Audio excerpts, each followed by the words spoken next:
I will open this recording with awesome thing I read yesterday, and it says, never chase trophy you don't even want to hold. And that's beautiful metaphor for being bamboozled from the outside world of how your definition of success should look like. Never go on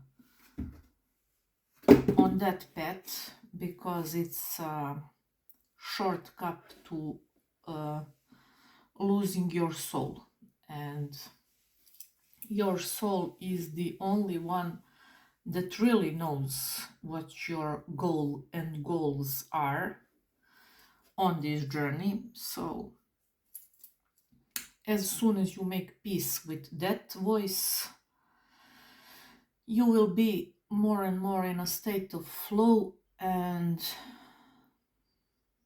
being comfortable with yourself and with others. As long as you don't figure out that, literally you will, as long as you breathe, chase trophies you didn't even want from a first place to hold, but someone told you how you should and what you should want. Let go of all should haves and would haves. Have your own set of rules. Romanticize your life. That's also important, because if you are not okay and grateful and appreciative with where you are now, no matter, even if you become the king or a queen of the entire world, you will not fill the void. But knowing how to be good regardless, and no matter what, being good, as the saying goes, be good either way, like some form of magic. And more I think it's a reward from life, because you are in the essence that power and that force that you are when nobody is watching.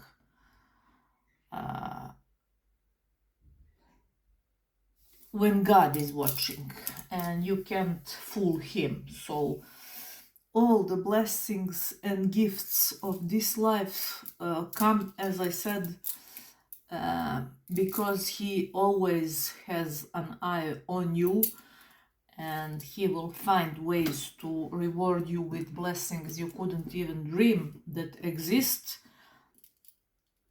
After that, not being desperate, being good either way, realizing that even though it might seem that you are, I don't know, cursed, incapable, you don't know how everything behind the scenes is working for your highest good. I also watched a few days ago how a woman who is awesome with this inner work, and she is in quantum identity shift work, says that literally every relationship failure, every disappointment, everything that she went through made her powerful as she is now, just because she never gave up, and she was capable to put herself together and proceed.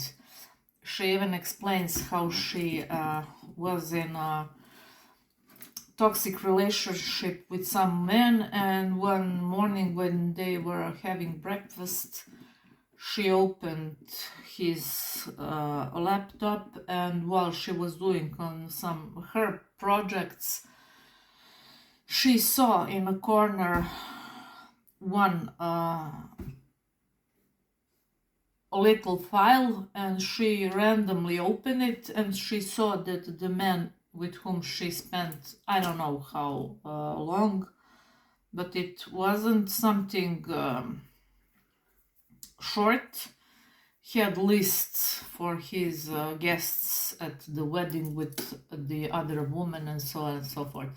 And the way she explains it give you the point and the beauty in every BS that we go through.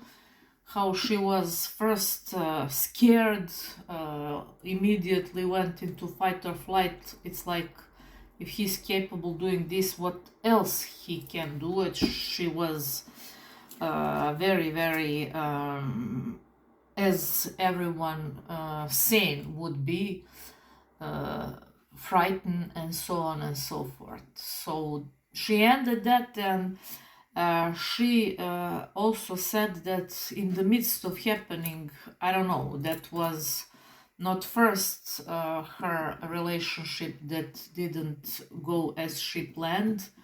By the way, the woman is awesome and beautiful and very smart, intelligent person, now very, very successful, awesome in her craft, but simply it wasn't going. And she said that the moment when she was going through all of that, instead of, I don't know, going into grief, pondering, wondering, as I like to say, what ifs, should haves, and so on and so forth, she decided and she started posting occasionally, then more and more, because that's also what happened to me long time ago. I was blessed with eagerness to always learn, to be brave, to more go inward than outward. I knew that Susie, Mary, Jerry, Carrie, John, and Tom can't give me answers if they haven't figured out for themselves. So I wasn't going in the direction where the majority go when they are faced with any kind of challenge or setback. And that's escapism through, I don't know, partying, drinking, all possible ways of numbing themselves. Over consumerism, shoppings, all kinds of escapism, even being over obsessed with your physical appearance, literally spending time with everyone. The irony is instead of with yourself, and that's where the only you will find what you seek. But people are scared to go in solitude because, as I said, they misunderstand solitude with isolation. Isolation is the demonic job because in isolation you're with devil. In solitude you are with God, and he is blessing you with, as I said, weapons you couldn't even imagine that exist. First of all, in form of expanding your awareness, zest and eagerness to learn, literally to be a lifelong learner, and with that equipment you literally become, as I said many times, bulletproof. And like how you say that, shuffle rifle in your protective suit of armor, literally like the most powerful force on earth. And you don't even have to go around, and you don't have a need to brag about it, because you're more than grateful, first of all, that you never gave up, that you, when faced with it, haven't crashed, even though you were at your knees, but you, as I said, were smart to surrender, and as she did. And she started posting first here and there, then more and more and more, and she is now literally one of the best quantum identity shift coaches alive. And she's doing great, and I'm wishing for her thousands and thousands amplified successes, because as the saying go, in my country, I don't know how is in other parts of the world, but success is like pregnancy. Everyone congratulates you, but nobody knows how many times you were effed. So celebrate everyone's success, because whatever you are envy about in other people's life, you just keep the separation between you and that, and the distance between you and that bigger and longer. There is no need for envy, because this world is so abundant and unlimited that literally ask and it is given, knock and it will be open. No reason to in any shape or form even be bothered by other people's journeys, except if you can contribute to, as I said, elevate awareness, state of consciousness, and be the guiding hand for those who are at the bottom. Yes, bottom is crowded. I'm blessed that I don't even know how bottom is crowded, because I thought that majority is capable for that level of courage that I have in my genes and in my blood. Blessed my ancestors be. But the older I get, the more I realize that that's not the case. So, shortcut to feeling good here and now is to do something good for others. Stop with all excuses that you can't give much if you don't have much. That's BS and crap, because everyone can be there for other soul, and that's in this crazy world we are living now what people need most: connection, real interaction, knowing that when you speak with someone you see the presence behind the eyes. It's sad how many people, when you look into their eyes, they're not even inside. They're so overwhelmed with the problems of life that when you speak with them, they are not inside. If they could only surrender and trust and give God whatever it is that they can't deal with, first they will release unmeasurable weight from their back and shoulders. Second, it would be solved with less effort than they could ever imagine.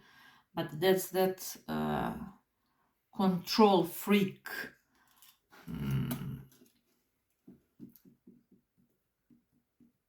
part of most of us, that we simply don't even have faith that the one who made all of this will deal with your challenges better than you. Try it as a form of experiment. Surrender all that is bothering you to the power that created you and watch what happens. Ignorance is bliss. Try to get out of your own way. Let leave yourself alone. Even Wayne Dyer said long time ago, when you change the way you look at things, the things you look at change. So stop observing every challenge as some punishment or proof that you are incapable, not smart enough, not good enough, something's wrong with you, and so on and so forth. That's not true. That's just resistance training, and that's all. Even though I might seem crazy person to you now, all of that is just refining and defining you in a beautiful piece of art that you were always supposed to be when you came here. Being obsessed with problems, jealousy, envy, resistance will only make you ugly, because nothing is more toxic and nothing poisons your body, soul, and mind like being in the midst of all of that that's thrown at you, angry, resentful, pissed off, jealous, all that unpleasant guilt, shame. It only literally destroys you from the inside out. And that's darkness, and that's something that no matter how you're careful with what you put in your mouth, if you're not careful with what you put in your head and in your cells in a form of thoughts, will literally destroy you faster than you can even imagine. But when you are aware that you can let go and release and have faith and trust that what made you and the entire system that we are in can deal better with it, then you literally, whenever presented with something that you used to freak out about, you are now at flow and at ease. All fears come from one fear, and that's fear from end, which is total BS. Read my favorite poem of T.S. Eliot, which begins with, "We shall not cease from exploration." At the end, we come to the place where everything has begun. T.S. Eliot, and wonderful poem about how people are frightened.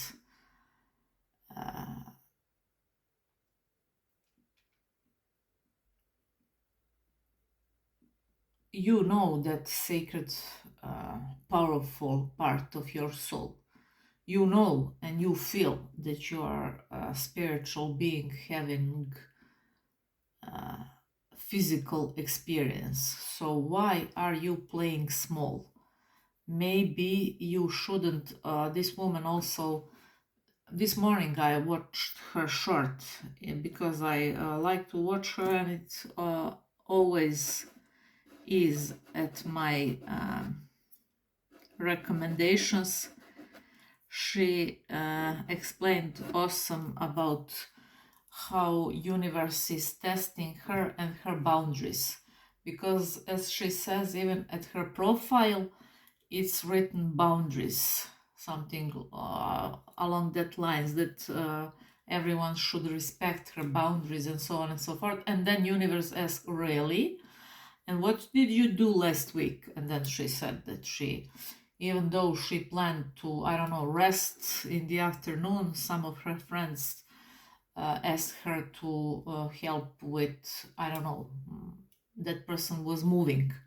Then she spent there longer than she wanted. Then her mom called and spoke to her hour about some fight in her old neighborhood.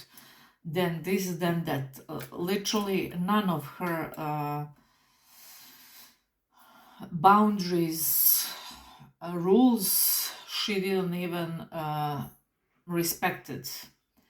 And when she asked what to do, it's a form of dialogue between her and the universe. And universe replied, whenever you don't want to do something, or you are really in a place of respecting your time and your boundaries, when someone asks something, you just have to say no. And that's it. No more explanations, no more other day, no more later, no more I'll call you back. Well, first rule of boundaries. Second rule of boundaries, when you see that your phone is ringing and you are not in the mood of giving to that kind of dialogues no more even 1 minute of your time, or let it ring, it will eventually stop. So that thing, fake it till you make it, for me never worked, because I only get boost of power and energy and confidence and strength when I follow my rules and I do my best to every day don't disappoint myself, even if that means to disappoint everyone else, because I was paying too big and high price of disappointing myself, but being there for everyone else. We don't do that here anymore. Have an awesome day, and I'll talk to you soon.